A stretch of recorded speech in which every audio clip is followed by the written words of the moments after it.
kesempatan kali ini kami akan melaksanakan praktikum kimia tentang koloid. Sebelum kita memulai praktikum, kita harus mengetahui dulu apa itu koloid. Apa itu koloid? Disebut sebagai sistem dispersi dengan ukuran partikel yang lebih besar dari larutan, meskipun lebih kecil dari suspensi atau campuran kasar. Koloid memiliki dua bentuk, diantaranya fase terdispersi atau zat yang didispersikan dan medium pendispersi atau adanya medium yang dipakai melakukan proses dispersi. Fenomena ini bisa ditemukan dalam kehidupan sehari-hari.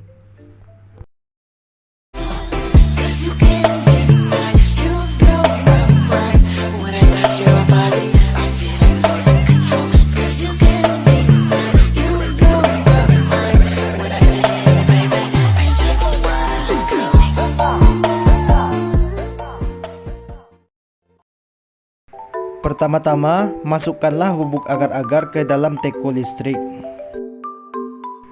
Selanjutnya, tuangkanlah air secukupnya.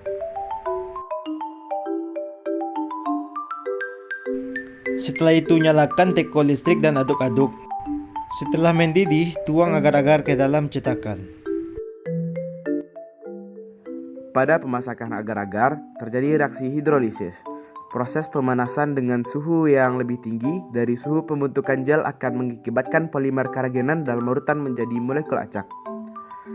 Bila suhu menurun, maka karagenan akan membentuk struktur double helix dan membentuk polimer, dan apabila penurunan suhu terus dilanjutkan, polimer-polimer ini akan terikat saling silang secara kuat, dan semakin bertambahnya bentuk helix akan terbentuk agregat yang membuat gel yang kuat.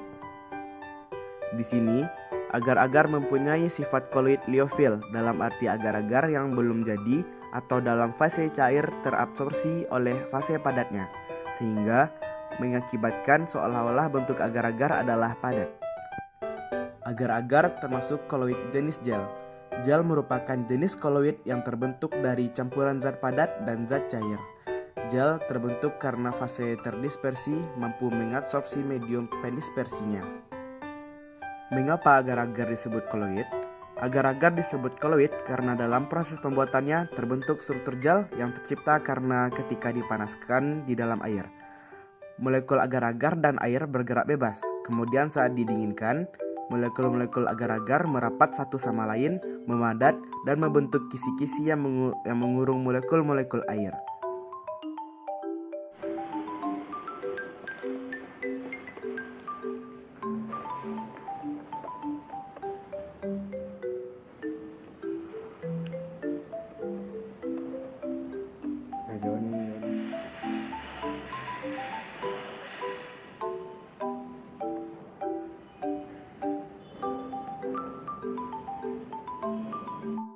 Adapun ciri-ciri atau sifat dari larutan yaitu bersifat homogen, semua partikel berdimensi kurang dari 1 nm, satu fase, stabil, tidak dapat disaring.